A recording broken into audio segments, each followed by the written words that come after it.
আসসালামু আলাইকুম। সবাইকে স্বাগতম ফাতেমাস কিচেনে নতুন আরও একটি রেসিপি দেখার জন্য। আজকে সন্ধ্যায় আমি খুব মজার একটা নাস্তার রেসিপি তৈরি করেছি, আর সেটাই আপনাদের সাথে শেয়ার করব। আশা করি ভালো লাগবে। এর জন্য এখানে আমি নিয়েছি 1.5 কাপ আটা। আপনারা চাইলে এখানে ময়দাও ব্যবহার করতে পারেন। দিয়ে দিলাম পরিমাণ মতো লবণ আর 1 চা চামচ সয়াবিন তেল।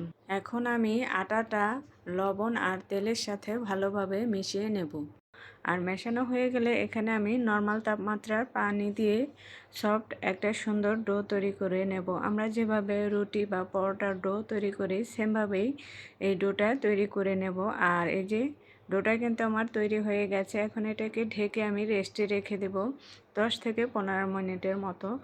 আর এখানে নিয়েছি আমি চিকেনটা আমার আগেই রান্না ছিল, সেখান থেকে আমি কিছুটা চিকেন নিয়ে নিয়েছি। আর এখন চলে আসলাম চিকেনটা আবার একটু রান্না করব। এখানে প্যানে আমি দিয়ে দিলাম সামান্য পরিমাণে পেঁয়াজ কুচি। এখন পেঁয়াজটাকে একটু ভেজে বাদামি কালার করে নেব। আর এখন দিয়ে দিচ্ছি এখানে একটা ডিম। এখন এই ডিমটাকে আমি ভেজে ডিমের স্ক্রাম্বল যেভাবে তৈরি করে সেমভাবেই তৈরি করে নেব। আর এই নাস্তাটা একবার হলেও তৈরি করে দেখতে পারেন, আশা করি অনেক বেশি ভালো লাগবে। আমি অনেক সময় চিকেন যখন রান্না করি, চিকেনটা সবসময় কিন্তু খাওয়া হয় না, তখন এইভাবে আমি চিকেনটা দিয়ে যে কোনো একটা নাস্তার রেসিপি তৈরি করে নেই, তাহলে খেতে বেশি ভালো লাগে। এখানে আমি মশলা দিয়ে দিলাম সামান্য পরিমাণে হলুদ গুঁড়া, মরিচ গুঁড়া, ধনে গুঁড়া, আর দিয়ে দিচ্ছি ম্যাগি নুডলসের যে প্যাকেটের মশলা থাকে সেখান থেকে আমি 1 চামচ দিয়ে দিলাম। এখন মাংসটাকে ভাজা ভাজা করে নেব। আর এখানে আবারও দিচ্ছি কিছুটা কাঁচা পেঁয়াজ আর কিছুটা কাঁচামরিচ কুচি। আপনারা ঝাল যেরকম খান সেই অনুমানে কাঁচামরিচটা দিবেন। এখন এগুলো দেওয়ার পর আমি মাংসটাকে ভালোভাবে ভাজা ভাজা করে নেব। আর এখন কিন্তু মাংসটা আমার রান্না হয়ে গেছে। ফিরে আসলাম, আমি আগে থেকে যে ডোটা রেডি করে রেখেছি সেটা দেখে অনেকটাই নরম হয়ে গেছে। এখন একটু মথে এখন আমি এখানে বেলে নেব রুটি। আমরা যেভাবে নর্মাল রুটি বেলি সেমভাবে আমি রুটিটা বেলে নিলাম। আর পুরো রুটিটা বেলা দেখালাম না, কারণ ভিডিওটা অনেক বেশি বড় হয়ে যাবে সেজন্য। আর রুটিটার মাঝখানে ঠিক আমি মাংসের যে পুরটা তৈরি করলাম সেটা দিয়ে দেব। আর দিয়ে এখন আমি এভাবে ভাঁজ দিয়ে নেব।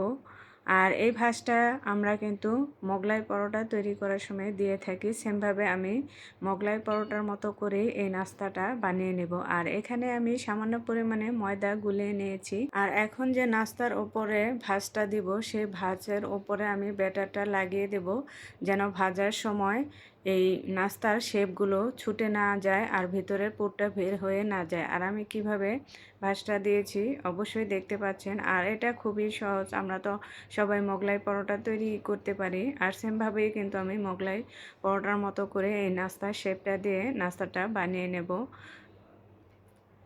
চারিপাশের ভাঁজটা দেওয়া হলে আমি হাত দিয়ে এভাবে একটু চেপে চেপে লাগিয়ে দেব, যেন ভালো মতো এটা সিল হয়ে যায়। তাহলে কিন্তু ভাজার সময় আর ভিতরের পুরটা বের হয়ে আসবে না। এখন কিন্তু নাস্তাটা রেডি হয়ে গেছে। এখন চলে যাব এই নাস্তাটাকে ভাজতে। নাস্তাটা ভাজার জন্য এখানে আগেই আমি প্যানে তেল গরম বসিয়ে রেখেছি। আর এই যে আমি যে দেখালাম পিছন সাইডটা কিন্তু আগে তেলের উপর দিতে হবে, তা না হলে কিন্তু পুরটা ভিতর থেকে বের হয়ে আসবে। এখন আমি যেভাবে নাস্তার উপরে তেলটা ছিটিয়ে দিয়ে নাস্তাটা ভেজে নিচ্ছি সেমভাবে তেলটা উপরে দিয়ে দিলে নাস্তাটা কিন্তু খুব সুন্দরভাবে ফুলে উঠবে। এভাবে করে আমি উল্টে পাল্টে এই নাস্তাটা ভেজে নেব। আর আমি যখনই চিকেন রান্না করি, চিকেনটা পুরোটা যখন খাওয়া হয় না তখন কিন্তু দ্বিতীয়বার চিকেনটা খেতে আর ভালো লাগে না। তখনই আমি যে কোনো একটা নাস্তা এই চিকেন দিয়ে তৈরি করে নেই। সেরকম আজকেও ভাবলাম যে এরকম একটা নাস্তার রেসিপি তৈরি করি আর আপনাদের সাথে শেয়ার করি, আশা করি ভালো লাগবে। আর এই যে এদিকে কিন্তু আমি নাস্তাটাকে উল্টে পাল্টে ভেজে নিয়েছি, এখন নামিয়ে নিয়েছি। মাশাআল্লাহ, দেখতে পাচ্ছেন কতটা সুন্দর হয়েছে। আর এখন আমি মাঝখান থেকে নাস্তাটাকে কেটে নেব পরিবেশনের জন্য। আর মাঝখান থেকে কেটে নিয়েছি এই জন্য যে ভিতরটা আপনাদেরকে সুন্দরভাবে দেখানো যাবে। এখন আমি সবগুলো নাস্তাকে এভাবে কেটে রেডি করে নিয়েছি। আর এই যে কাটা হয়ে যাওয়ার পর এখন আমি সসের সাথে পরিবেশন করে নিয়েছি। মাশাআল্লাহ, দেখতে পাচ্ছেন দেখতে যেমন সুন্দর লাগছে আর এটা খেতেও ছিল অসাধারণ। আর আজকে আমার রেসিপিটি যদি আপনাদের ভালো লাগে তাহলে যারা ফেসবুক পেজ থেকে দেখবেন তারা আমার পেজটা ফলো করবেন, আর যারা আমার ইউটিউব চ্যানেলে নতুন তারা আমার চ্যানেলটাকে সাবস্ক্রাইব করে চ্যানেলের সাথেই থাকবেন। সবাই ভালো থাকবেন, সুস্থ থাকবেন। আল্লাহ হাফেজ।